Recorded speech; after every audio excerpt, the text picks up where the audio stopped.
Hey guys, Rasheed Phillips here, and today I'm going to show you how to make a very flavorful yet simple apple cobbler. You're going to need a few things. First and most importantly, we're going to need our Roccbox. I'm going to use a cast iron skillet. You can use a traditional baking pan or dish, whatever you have available. Just make sure it is oven safe. As far as ingredients go, you're going to need a couple of things. Apples, obviously, but one of the secret ingredients you're going to use, ginger. It is extremely flavorful. You don't need a lot. A little goes a long way. You'll need some lemon, some vanilla extract, some sugar, flour, nutmeg. To start, we're going to peel our apples. We want to peel them because the skin does not break down fully during the cooking process. If you're looking for something with a little bit more chew, you can definitely keep the skin on. I would just suggest you cut them into finer and smaller sections instead of just quartering and thirdsing them. If you decide to peel them, which I strongly suggest, you can save the skins and make yourself a nice syrup or pour it in your water so you've got a nice flavored water. Perhaps even dehydrate them and use them as chips. There are endless options. Try to minimize the waste. Let's go peel this guy. Next, we're going to cut it in half, and we're going to take that half and cut it in half. We now have a fourth. So we're going to take that fourth. You see where we're going with this. We're just going to get rid of our seeds here. Then we can just add to our bowl. As we prepare our apples, I'm going to go ahead and get our Roccbox started. I want to get it up to temp just a little. We're going to be working around the 350 to about 400 degree range because we want to have the cast iron nice and warm so it can start melting down and rendering the ingredients after we place our apples in. You'll see. Didn't want to put you guys through the process of watching me cut endless amounts of apples, so we've got some pre-prepped here, saving our skin. Let's get our skillet into the Roccbox. Now that we have our apples cut and peeled and quartered again, we can start adding our wet ingredients. Calls for lemon juice, but I also like to incorporate a little bit of lemon zest for that additional brightness. A couple ways to do this. You can hold, go back and forth, and rotate your lemon, or hold firmly, do one firm pass. You get longer zest that way, but this time we want some of the shorter cuts. We're just going to zest about half of a lemon, being mindful as to not get the pith because that is the bitter portion. Let's get some of that juice. Let's take a look to see what temperature our skillet is currently at inside of the Roccbox.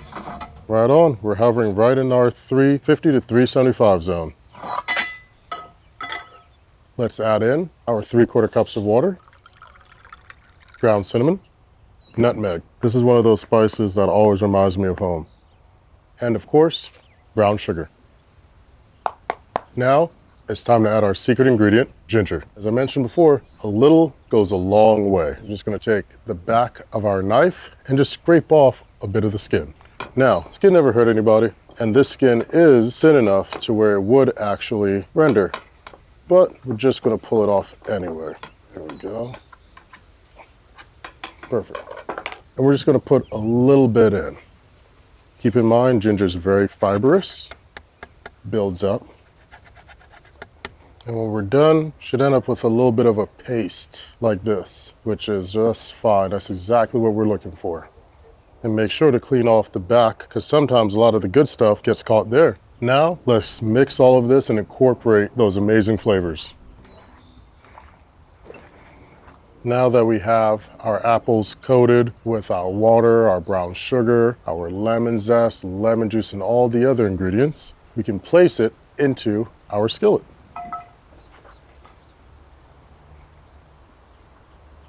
We don't want to waste any of this, so we're just going to pour it right over every little bit. Let's level out our apples. Now we're going to add it into our Roccbox. Roughly 6 to 8 minutes. We just want the apples to start to cook down just a bit.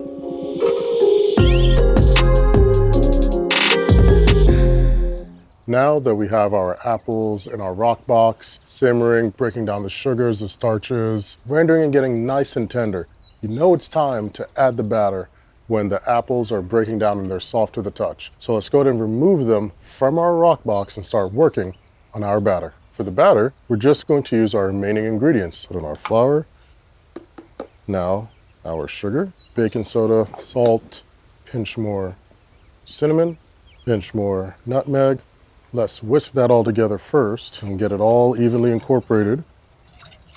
Next up, we've got our melted butter and our milk and vanilla extract. And we're just going to incorporate everything. We're not looking to make it into a pancake batter. It's okay if it's a little thick, but we just don't want any dry pockets. You'll see.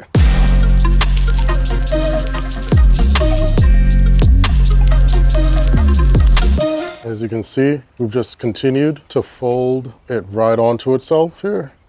And this is the consistency we're looking for.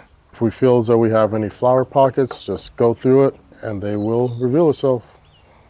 Now we can pour our batter on top of our apples. I like to start at the front and just work my way back. Once I've hit the back, just work my way to the front. And if you see apple, just cover it. That's the goal here. No apple slice left behind. Okay. There we have it. Now to make sure everything sets, grab the skillet and just give it a little shimmy, front to back, side to side, north to south, east to west. And now it is ready to go back into our Roccbox, which we have going at about 350 degrees.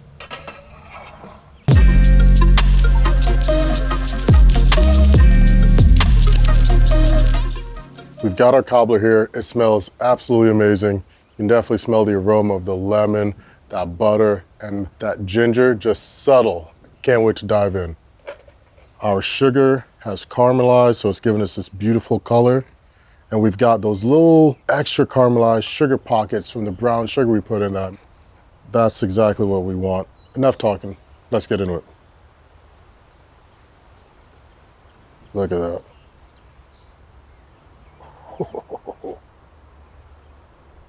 Ooh. So good.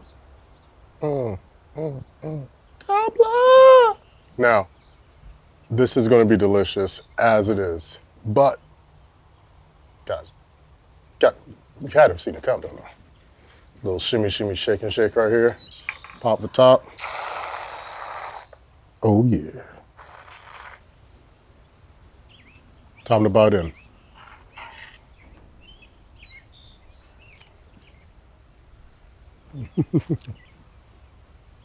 I'm sorry, bring another spoon, brother. This is good. Delicious. Oh yeah. The brightness of lemon juice and the lemon zest. Home run.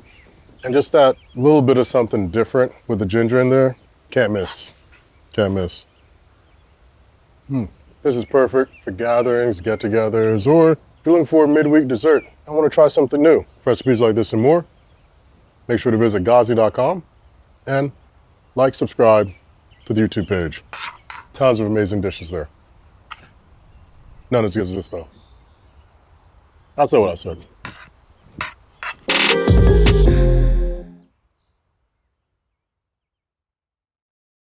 Rasheed Phillips here, and I'm back again with my buddies Gozney to bring you an all-new amazing product. The Spank 'em Till They Drop 3000. Now, you guys may be familiar with our previous paddle. This one is more aerodynamic, has perforated. Bro, what do you, I got the... Not what it's for.